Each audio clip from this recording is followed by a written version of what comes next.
Esan diguzu, gustatuko litzaizukela lehendakari emakumezko bat ikustea. Zuk ere bat egiten duzu borroka feministarekin? Bai, noski.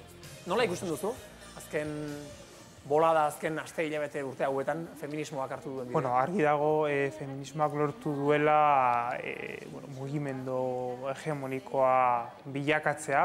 Bueno, egia da, feminismoak edo emakumeen borrokak beti lortu izan duela beraien eskaerak munduaren erdian jartzea, baina momentu honetan ja mezu zabalagoa, sakonagoa, kontzientziatuagoa, eta demostratu dute ere nola borroka egin behar denean kalera ateratzen direla emakumeak arazorik gabe, eta nik uste dut urte honetan gertatu dena bere efektu politikoa izango duela. Hurrengo urteetan eta espero dut hobekuntza asko ikustea berdintasunaren inguruan.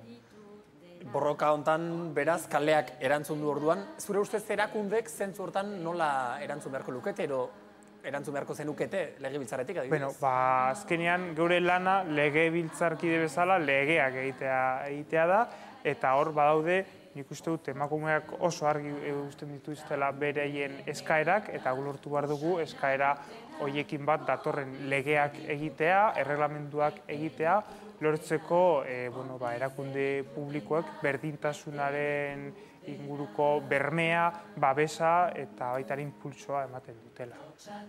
Adibidez, ez dakit, La Manada auzia, mundu guztia jarraitu du, zuk ere noski. Nola amaituko da, Manada kasua?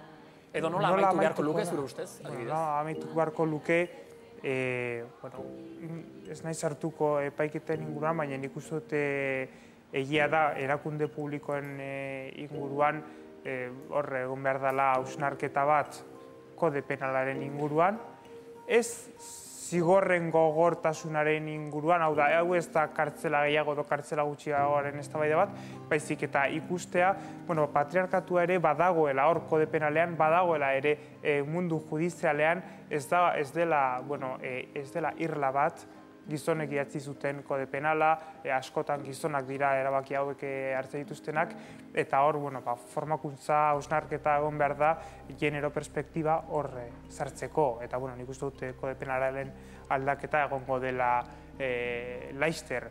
Eta gero, espero dut ere, azken epaiketen azken emaitza izatea emakumeek segurtasun juridikoa izatea horrelako gertaeren inguruan. Azkenean, bortxaketa ez izateak segurtasun juridiko handiak kentzen die emakumeei. Adibidez orain, San Fermin bete-betean gaude, eta iritsi dira San Ferminak hasi aurretik eta mezu batzuk esanaz emakumezkoak eta ez gehiegi arrimatzeko Iruñera arriskutsua izan zitekeelako, eta zuk uste, edo ze uste duzu, nola jokatu beharko luketela? Emakumeak adibidez hori, San Fermin jaietan. Emakumeak asko izan behar dira. Jaia egiteko, kalean ibiltzeko, emakumeak ez dira, ez dute beldur izan behar, danon erantzukizuna da, baita ere instituzio publikoena, babes metodak edo berme metodak jartzea, horrelako gauzak ez gertatzeko, baina ezin duguna da emakumeen bizitza koartatu eta beraien bizitza baldintzatu, esanez San Ferminetara ez zaitezte hurbildu, ez egon horrelako lekuetan. Danok bezala jaietan egoteko eskubidea badu gizarteko 50%, eta ondo pasatzeko, nahi duen bezala pasatzeko, eta danon erantzukizuna da hori bermatzea, eta gehien bat baita ere gizonena eta geure jaiaren inguruko konportamenduarena. Hori galdetu behar nizun, gizonok zer egin nezake? Emakumeak asketa libre senti daitezen?